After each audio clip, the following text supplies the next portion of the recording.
Hello Scorpio friends, I'm Annie Botticelli and welcome to my Scorpio May 2023 Astrology Horoscope forecast. The theme of this month, because we've got an eclipse, a lunar eclipse in your sign, is dramatic endings, and we'll go into more details about that. Plus there are many other things to discuss that are relevant for you this month. This is for you if Scorpio is your sun sign, your moon sign, your rising sign, or any other Scorpio placement you are watching for. And if you are a very late degree friend, so if your birthday is around November 15th through the rest of the sign, or you have a Scorpio placement around 23 degrees through the rest of the sign, I suggest you additionally listen to my Sagittarius report, as your very late degree friends will also benefit from that one. Okay, so let's just get right into it. I guess one more thing I should mention is if you are listening to the podcast version and you hear me referring to visuals, you can see those visuals on my YouTube channel. Just go to Annie Botticelli and look for the Scorpio May 2023 report. And if you are watching the visuals and you're one of those people who does not enjoy the charts, you can either scroll up on your screen so that the visual is away, or you can search for Astro Kisses with Annie Botticelli to get the podcast version so that you don't have to watch the visuals. Okay, so Scorpio eclipse cycle. Let's give a little background. 2021 through the end of 2023 is the storyline for this Taurus Scorpio eclipse cycles. Eclipses occur along what's called the ecliptic, and this is the place where the transiting north and south node energies are, which are directly related to our highest expression in this lifetime and our karma. So our karma and our dharma. And that's bad karma, good karma, family karma, soul karma, whatever it is, it's there. So eclipse time is a time when all of this unconscious karmic layers, all of these unconscious karmic layers, burst up into the conscious realm in order for it to be cleared. Okay, so first thing to know about this time, even though you all are in the hot seat more than any other sign in the zodiac right now, that you can clear a massive amount of karma. Okay, patterns that have been holding you back your whole life, anything that has changed your belief systems consciously or unconsciously, or affected those belief systems that is causing you to have less joy and be less in your highest expression, can be burned off in an instant at this time. Now, what's involved with doing that might not be things that you want, but they might be things that you want. Okay, so this is a time of high drama. Now, I'm not an alarmist. I'm a Sagittarius optimist. I'm always looking for the positives, even from the challenges. But I don't sugarcoat things. So, if a sign is in for it, I've got to let you know. Now, don't let that make you afraid, because first of all, there are lots of other things going on that are beneficial for you all, like major positive stuff that we're going to talk about as well. But you're definitely in the hot seat. This is the second to last eclipse in the cycle, and things are wrapping up. And they have to do with other people's money, shared money, and your individual autonomy. Okay, that's the basic summary. Whether it's spousal money, marital money, family money, inheritances, sweepstakes, lotto, winnings, government money, business shared money, investments, anything like that. And this also rules other resources like spiritual and psychological resources and relationship connections that are not necessarily financial, emotional connections. So there are going to be endings because this is a lunar eclipse and something is being burned off here.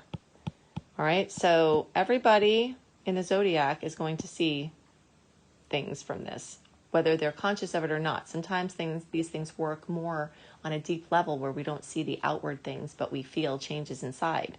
But for many of you, this is going to be very, very obvious. And the closer you are to 14 degrees, so we'll say 9 degrees through 19 degrees, the closer to 14, the more dramatic effects and notable effects you're going to get from this.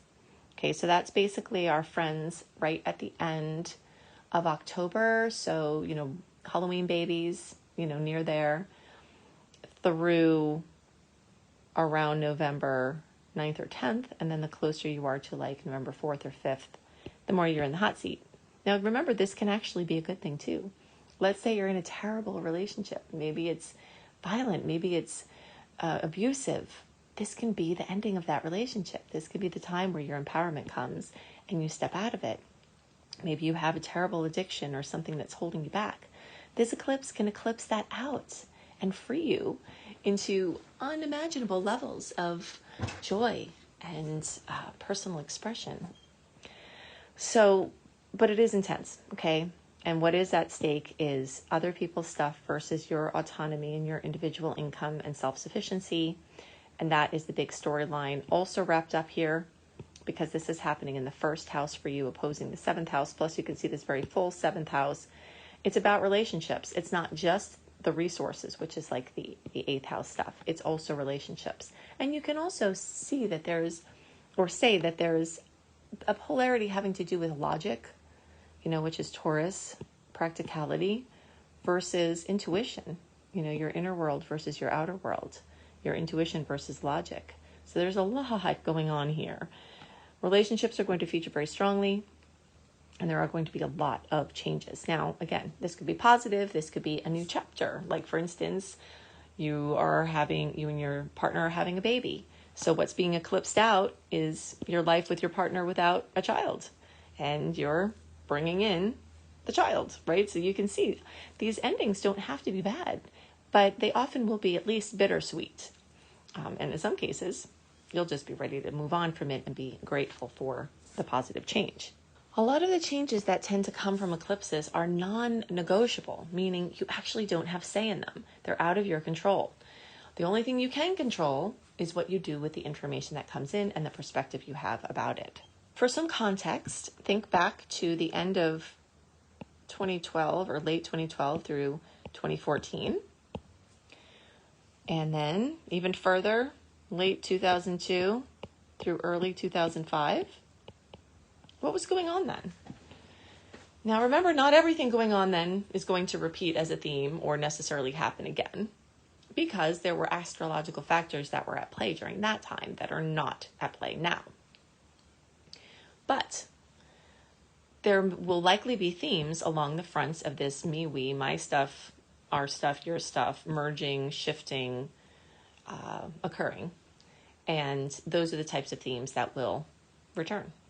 And they've been in process since 2021. So a lot of these things have been building. They're not necessarily surprises, although some shockwaves can be felt because sometimes things have been brewing for this time and nobody knew about them. And the volcano is sort of now. If you'd like to dive deeper into understanding the eclipses, go to Annie Botticelli on YouTube, my homepage, and scroll down for my eclipse playlist. And so everyone look for eclipses in Scorpio video, okay? Because I go into lots more ways this can manifest. There are way too many things to cover as to the possible manifestation. So if you want to have a more thorough look at that, look at my eclipses in Scorpio video. And then also everybody in the Scorpio zone, look at my eclipses in Aries or first house, okay? Because that's the house from the whole house perspective that this eclipse is going to be in. And then if you are a November born, I suggest you additionally watch my eclipses in Pisces report, because from the Placidus standpoint, some of you all may have this energy manifest in the 12th house in Pisces. So look for the eclipses in Pisces or 12th house, and that will give you a really good, thorough look at many different lines of potentials of what this eclipse may manifest for you. Okay, so look at all this Taurus energy. Taurus energy opposes your sign. You can see from everything we talked about, you already have this me, we, my stuff, our stuff thing going on, but you've got a lot of layers of it. But this can also manifest in working, with someone on a project, finding new clients, going back to old clients. Since Mercury's in retrograde, there is this tilt to the past. Finding perfect helpers, if you need an accountant or if you need a lawn person. This is the type of energy where if there's something that you need help with, you're more likely to find it. Okay, so that is something very positive about this time. I know that this has been heavy, and I'm sorry about that, but, I can't sugarcoat those potentials because it is a massive thing going on. And also, having Pluto starting to affect your home and family and oppose your work and career, you might see major family changes and career changes, which again could be super positive. They can run the gamut from very challenged to awesome. Maybe you've been wanting to move, and maybe this energy combined with the eclipse, the Pluto movement, can help you to get that job you wanted in that place you wanted and then move, and that could be a super positive thing. But do look out for home and family and work, career, mother, father topics to come up in a big way. All right, so now let's look at the yummy stuff, okay? I've had enough of that heaviness, right? All of this energy is in water. Saturn, well, this is moving fast. Neptune is in water. It's been there for many years, so it's not as much of a new topic, but it is happening. And we've got Mars in Cancer and then Venus about to be in Cancer. All right, so you've got this energy of trine, which is the most favorable aspect in all of astrology, that is going to help you. All right, so these planets are speaking the language of the heart, the language of depth, and this is going to be very harmonious for you. So there are going to be a lot of positive advances, and these can have to do with your creative world. If you have creative passion projects that you've been wanting to work on, or skills that you've been wanting to develop, let's say you love to play the guitar and you want to make music, things like that, or any other talent that you have, or even hidden talents can come out with this energy, especially because Saturn is here. Now, this is a big deal because Saturn had been busting your chops for years when it was in Aquarius and squaring your sign for years. And now you have Saturn trining your sign from 2023 to 2026. So this is like, yay, long term.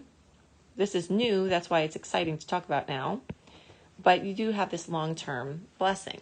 And the same people that are being more harassed by the eclipses and Pluto are the ones, so basically October born, early November, you all are getting more blessings from Saturn. Okay, so there is a little bit of a balance there. Now, if you're not in that zone, don't worry. This report is completely all for you. It's just, there are some extra lines of resonance for those placements. So Saturn can help you to bring discipline to your craft and to compile or create something that was in the ethereal and bring it out into the tangible. All right, so let's say you've been working on a book in your mind. This can help you write it. Say you've been working on a fashion blog in your mind. This can help you to bring it out. Let's say you've been working on getting into, college or professional athleticism of some sort, or Olympic trials or something like that. This can help you do that. So Saturn represents the hard work and the discipline and the consistency, and this is now applied to your passions and to your your hobbies that could be turned into something. So that's very exciting. This is also the house of relationships, romance, children. So, building the structure to make those things strong. And again, this is very long term. Now, this Venus and Mars thing, that's shorter term. Okay, so Mars, we're talking about a few months. Venus, we're talking about a little less than that, although Venus is going to go into retrograde at some point, which we'll talk about because that will be in July. By the time it does that, that's all going to be in Leo over here. So this Venus and Mars being together is a very harmonious situation. A lot of balance going on. And this is highlighting for you adventure, long distance travel, international business, language learning, teaching, publishing, writing, speaking, your general viewpoints. So there might be some more optimism that comes that can help to buoy you if any challenges come from the other things we talked about. This is a really magical time when you're getting kisses from Venus, I called nice aspects kisses. You're getting kisses from Venus and Mars. Now, Mars is going to move into Leo this month. And when that happens, you will notice a very strong focus on 10th house things. Father figure, bosses, your work, your career, your employment. Having Mars there will help you to focus. It can be even obsessive. And you may find that you're very hot on focusing on that area of your life, either through your internal impetus or something external that's going on. Since the month is going to be covered in retrograde, a lot of the actions that are being taken might be very well supported by looking to things from the past. Going back to a past employer to get a job, going to a business idea that you had in the past, returning somewhere to see your father and try to make things right with him. Something like that. There's this tilt to the past. So let's talk a little bit about Mercury retrograde. Okay, so Mercury went retrograde April 21st. The shadow period started April 7th. Okay, so that's the I always liken the shadow period before the retrograde like slowing down and changing lanes to make a U-turn. So there's awkwardness, things are getting bobbled around. That was happening. Then April 21st through May 15th is the actual retrograde. We're going to go a little bit more into the difference between how you align your energy in the retrograde and the direct time in a second, but I just want to give you the dates first. Okay, then May 14th or 15th, depending on your time zone, Mercury will go direct. Expect extra chaos and disorganization and confusion in the dates around there, like from the 12th through 18th or something. Things get a little bit more dicey. When I say dicey with Mercury retrograde, we're talking about mishaps with communication, devices, transportation, plan changes, confusion, not being able to see more than a step ahead of you, which is really April and most of May. Everything is very moment to moment. Then by May 30th, that's all clear. And we've got a brief shining window in June before Venus retrograde shadow period starts. If you want to have more details about the retrograde and direct calendar for the year, go to AnnieBAstrology.com. AnnieBAstrology.com. This is in the notes underneath the video or podcast too. Sign up for my exclusive content portal, and you can see my 2023 planning calendar. And I go into all of the dates because Venus rules a lot of things. You can search for Annie Botticelli Venus retrograde and find my video and lots of blogs on that, which we're going to dive very deeply into starting in June. But just to kind of know that you've got a little period here in June for direct types of things. Okay, so as May progresses after the middle point of the month, we're going to be getting more clarity, getting more certainty, being able to make more plans, see more into the future, seeing how those eclipses are manifesting, and all of that. So for the first half to 3/4 of the month, you're really just going to be being the spider and dealing with what comes up rather than trying to deal with things over here or planning something or doing something in the future, like all the way over there. Just kind of being present in the moment, which is a great thing to do anytime. But there are times when it's easier and it's well indicated to do some future planning. This is not the time. Clearing out clutter, research, wrapping up loose ends. When the confusion comes, just remember Annie said that was going to happen. Honor the flow and don't force. Things that are taken on at this time tend to be more short-term in nature or change kind of quickly. So it's good to know that going into it, if you have to make a deal or an agreement that you want to be longer term, see if you can put it off or make a bridge deal until you get into June, especially the first couple of weeks where the energy is more clear, to make your big launches, your big decisions, your big agreements, your investing, moves that are on your volition. Sometimes we can't help when we move, right? It just happens. Our lease is up. If there's something happening in the retrograde and you can't help it, don't worry about it. Just know that whatever plans you make might be shorter term than you think or change kind of rapidly. And things for you to conjure, if you're conjuring something in the retrograde, it's probably going to change soon. And then as you get towards the end of May into June, You'll have more clarity. It'll be easier for future planning, and you'll have more oomph for pushing and initiating. One of my favorite manifestations of Mercury retrograde, or any retrogrades really, is last minute magic. So one of the big things that happens in Mercury retrograde, and if you track this for yourself, you'll see it, is plans change. So if you make a bunch of appointments, doctor's appointments, things for your kids, meetings and things for your work or personal life, you're going to wind up spending half of the month rescheduling the blessed things that you did. So if you just don't schedule anything that's unnecessary for that time, it will save you from spending a massive amount of time on the phone and in emails trying to reschedule everything. If something has to be done, if something's pressing, is time sensitive, just do it. Don't worry about that. But if it's in your control, it doesn't matter for the timing. Like making all your family teeth cleaning appointments. It might be better to do that in the early part of June. Like do that now before April 7th for the early part of June or something. And then it's easier to have it stick than if you're planning for this, May time. And the less you schedule yourself, the more when the last minute magic comes in through someone inviting you to do something, you can say yes. We do have more sweet aspects compared to salty ones this month. Sweet aspects are the harmonious ones. Salty ones are the more stressful ones. So yes, our ratio is really good this month. So we've got that to smile about. And of the nice aspects, most of them are in water-air connections. So that is amazing for you as a water sign, because that's going to connect more deeply for you.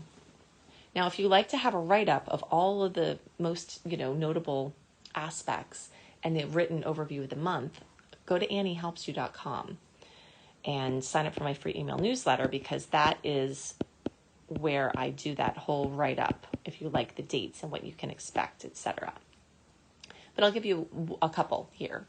One good one and one to watch, okay? So May 12th and the days around that, Venus in Cancer is going to trine Pisces, Saturn in Pisces, and that can bring extra special blessings, beautiful connections, good money news, ethereal, dreamy, creative energy, and just sweetness and harmony.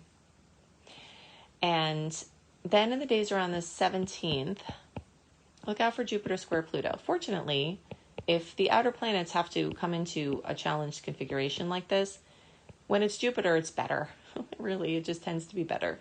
So in this case, you just have to watch out for overreaching, overcommitting, overtaking on things, because then once, the retrograde fog clears and the eclipse smoke dissipates and you have more clarity, things that you committed to, especially from an ego place or an ego battle or trying to prove yourself, this Jupiter-Pluto square, you might have overcommitted and overstretched. So just watch out for that. If you love how I teach and you want to learn, go to lumelife.com, Lume life.com, and see my Becoming a Professional Astrologer Mastery Course. I also have free courses at lumelife.com, including an abundance course and a couple of wellness courses. All right. And so the rest of these links you can see here all are lots of goodies. So AnnieBAstrology.com, Annie the letter B astrology.com is my exclusive content portal. I have my very detailed Saturn and Pisces report there and all kinds of other goodies.